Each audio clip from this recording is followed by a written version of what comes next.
Sim, aí esse destaque, então você disse que fez a parte histórica da coisa, Sim. a explicação histórica. Eu trouxe uma explicação histórica que muita gente não fazia Você ideia. consegue dar um resumão dela pra gente? Consigo, mas eu não vou. Claro que sim.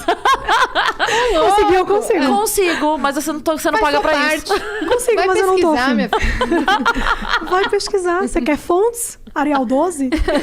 Não, então, o que acontece?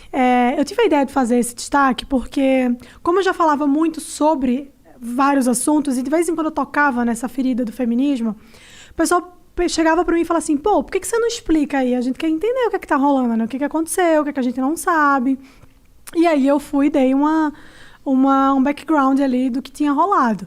E aí eu contei como o feminismo surgiu, né? Vocês querem um resumo? Então vamos lá. O feminismo... expliquei que o feminismo surgiu ali no contexto histórico, né, político da Revolução Francesa. Só que nesse vídeo eu acho que eu não falo sobre isso. Talvez eu até comento muito por alto. Mas alguns historiadores já falam que o feminismo existia muito antes, né, o que chamam de protofeminismo, ali pelo século XIV, enfim. Tem uma figura muito conhecida que é a Mary Wollstonecraft, que foi uma das precursoras, digamos assim, do protofeminismo, mas oficialmente mesmo o feminismo veio surgir ali final do século XIX, começo do século XX. E o feminismo ele é dividido em 3 gerações, né? Por enquanto são 3, já se fala numa 4ª geração, 5ª, milésima geração. Falam que a 4ª é a virtual, né? Exato, tem muito disso, né? Ainda se está arrecadando uma base teórica para fazer isso, para falar da 4ª, mas ele é dividido inicialmente em 3 gerações, que são chamadas as 3 ondas do movimento feminista. A primeira, a segunda e a terceira onda, que é a mais recente antes dessa, dizem que é a que a gente está vivendo hoje. A primeira onda do movimento feminista é a onda das sufragistas, né? As mulheres que foram para a rua para pedir pelo direito ao voto e tudo mais. E essa primeira onda, ela ficou marcada pelo sufrágio, né? Foi quando a mulher passou a poder votar.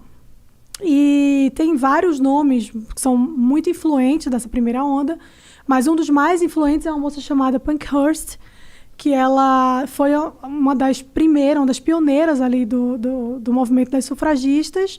Ela, inclusive, fazia reuniões na casa dela para decidir como é que iam ser as movimentações, a mobilização, enfim.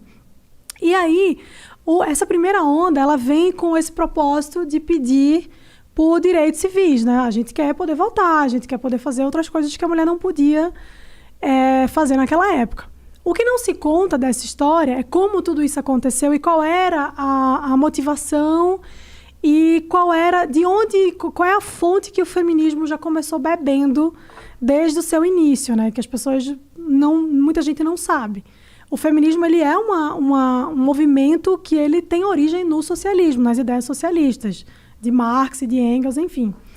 E, por causa disso, ele se mantém assim até hoje, né? Claro que hoje, por exemplo, nessa terceira onda, né, até os anos 90, surgiram várias vertentes do feminismo. Então, assim, são mais de 20 vertentes. Anarcofeminismo, feminismo liberal, feminismo cristã, afrofeminismo, feminismo radical, enfim.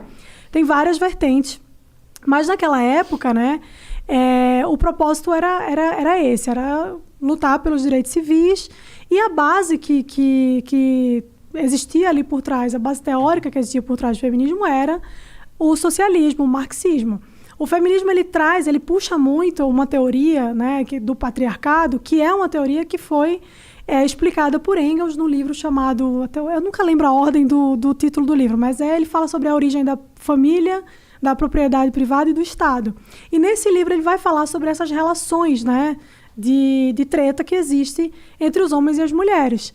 E ele vai falar que a mulher está sempre numa situação de submissão e que ela precisa romper com isso e tudo mais, porque o objetivo é a revolução, sempre. Sempre o objetivo vai ser a revolução. Então ele começa a partir daí, né? E aí você tem essas feministas que são as sufragistas, que muitas brigavam entre si justamente por causa do viés de político que existia. Não era simplesmente, vamos lutar pelos nossos direitos. Era uma corrente que tinha como objetivo final a revolução comunista, a revolução de esquerda. Então, várias sufragistas que fizeram parte do movimento no começo caíram fora, porque falaram assim, não, eu não tenho nada a ver com isso, não é para ser um negócio político, é para lutar pelos meus direitos, não é para ser um negócio político, o que é até uma coisa meio contraditória, porque se você fala de direito, você está falando sobre política, enfim.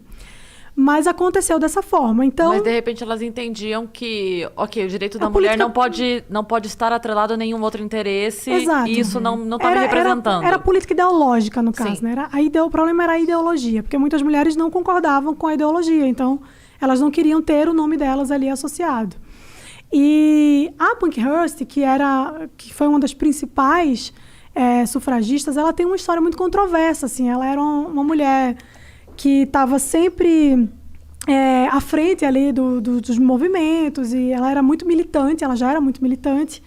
Ela tinha 5 filhas e ela expulsou uma das filhas do movimento porque ela achava que a filha dela não era tão louca quanto ela, assim. Ah, não, você tem que ir para cima, tem que tretar. A mulher tinha escrava em casa, assim, não é escrava, mas era quase. Então, assim, isso é o que marca, em resumo, a primeira onda do movimento feminista, essa busca pelo voto, né, pelo sufrágio feminino. E aí, depois, conquistados os direitos ao voto, né? Uma outra coisa interessante que não se fala também, que é um contraponto aí, é que naquela época os homens poderiam votar mediante algumas condições, né? E uma delas era os homens que votavam como um bônus, uma espécie de bônus ao ônus que eles tinham de servir o país. Então, assim, para o homem poder votar, ele tinha que estar disposto a ir para a guerra. Então, assim, basicamente era isso. Quando as mulheres as sufragistas passaram a lutar pelo direito ao voto, isso não foi colocado em questão. Tipo assim, a gente só quer o bônus, que é poder votar, mas a gente não quer ir pra guerra, a gente não vai pra guerra não, vai tu lá, eu não vou não. Então, assim, eu brinco dizendo que, assim, o voto, ele na verdade não foi exatamente uma conquista, ele foi meio que um presente, foi dado. Porque se elas tivessem um ônus ali para poder votar, e aí tivessem direito ao voto por isso, tudo bem, porque era assim com os homens. Mas com as mulheres não foi. Bastava ser mulher que elas poderiam votar. E continuou, né? Assim? Continuou. Continuou sim. sendo um bônus para o ônus do homem? Sim, é isso? Continuou. Durante algum tempo? Até hoje, assim, né? Até hoje o homem, por exemplo, aqui no Brasil e em todos os outros lugares do mundo, o homem ele precisa fazer o alistamento militar. Se ele não faz, ele se compromete. Ele não pode tirar passaporte, ele não pode prestar concurso público, então ele tem essa obrigação. E ele pode votar também. A mulher não tem, a mulher basta fazer 16 anos, ela pode ir lá e votar em quem ela quiser. Então, essa foi a primeira onda, é um resumo da primeira onda. Na segunda onda, já que já havia sido conquistado os direitos civis, né, o direito ao voto, maior participação na política, nas decisões, na criação de leis e tudo mais, as mulheres agora passaram a pensar em outra coisa. Assim, não, agora a gente vai buscar a ideia da mulher, a situação da mulher no mercado de trabalho. E também vamos falar sobre a sexualidade. Né? Agora a gente precisa deixar claro que a mulher ela pode ser o que ela quiser. Ela não tem que ser mais uma mulher submissa ao homem e tudo mais. E, mais uma vez, isso tudo porque quando a gente fala assim, dessa forma, fala, mas tudo bem, né? Ué, tem algum problema mulher ser submissa ao homem? Não. Não é essa a questão. De fato, não tem que ser submissa a ninguém, nem ao movimento feminista. Mas a questão é que o objetivo sempre era, e é bom ter sempre isso em mente, o objetivo final sempre era a revolução. Então, assim, não era porque elas não podem ser submissas ao homem, é porque elas deveriam ser submissas ao Estado. Era sempre ao Estado. Então, na segunda onda, já começa muito essa pauta da sexualidade. E aí você tem na segunda onda nomes muito importantes como Firestone. Depois vai aparecer uma influência ali da Simone de Beauvoir, que é muito mais presente na terceira onda. A terceira onda já é a onda que vai falar sobre ideologia de gênero. Já é a onda que vai dizer assim, você não precisa ser mulher, você pode ser homem, você pode ser um unicórnio, o que você quiser.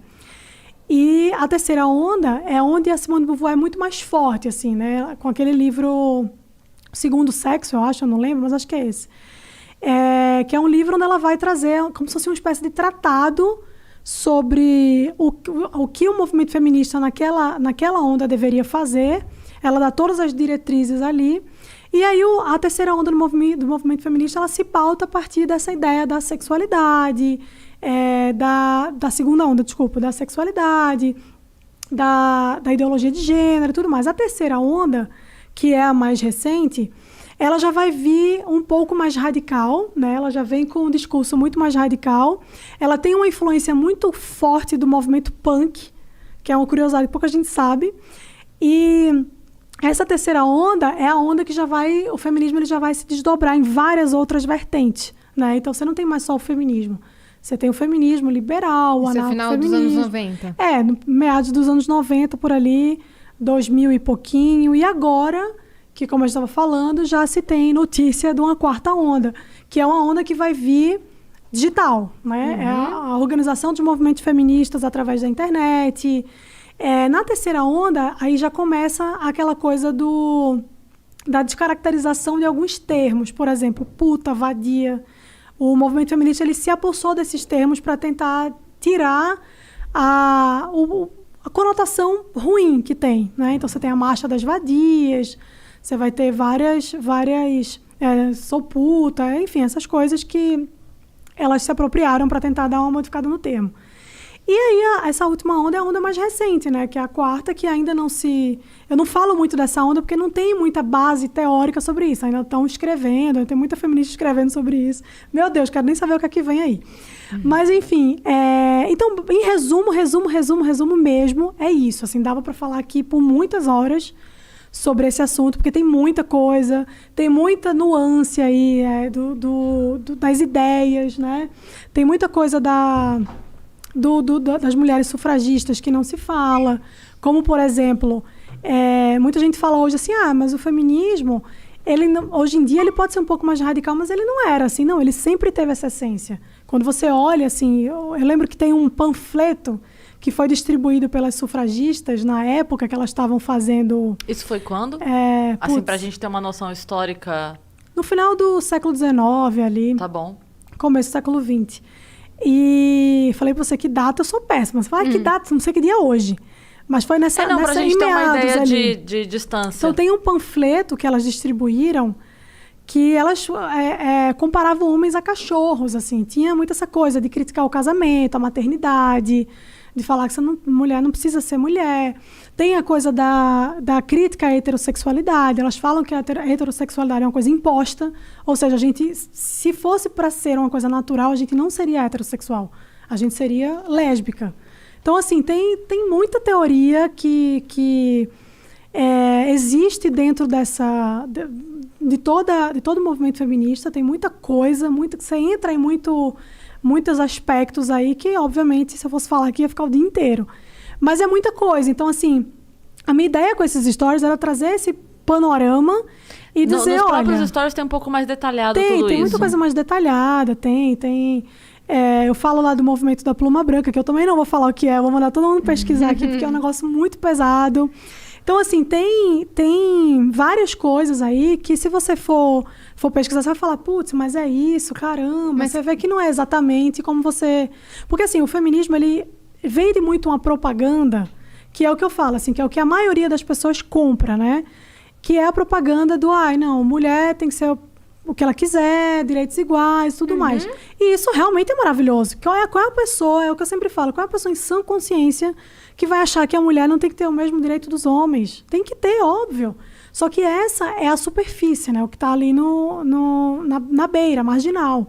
Quando você vai entender o que é, de fato, o movimento feminista, como ele se estrutura, qual é a base teórica, de onde ele se origina, qual é o objetivo final, aí você entende que, pô, não é só eu quero direitos iguais. Você entende que tem toda uma conotação ideológica, né? O feminismo, ele é um braço do socialismo.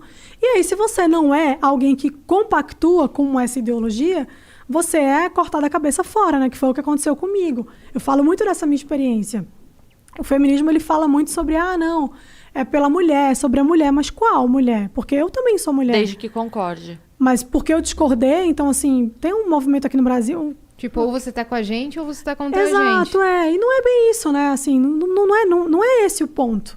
Eu posso... Isso você, para criar esse embasamento, você pesquisou em livros escritos por feministas. Sim. Até porque não tem muito, assim, temas que eu conheça, não tem uma base bibliográfica muito grande contra o feminismo. Hoje tem mais livros. É mais atual, assim, mas...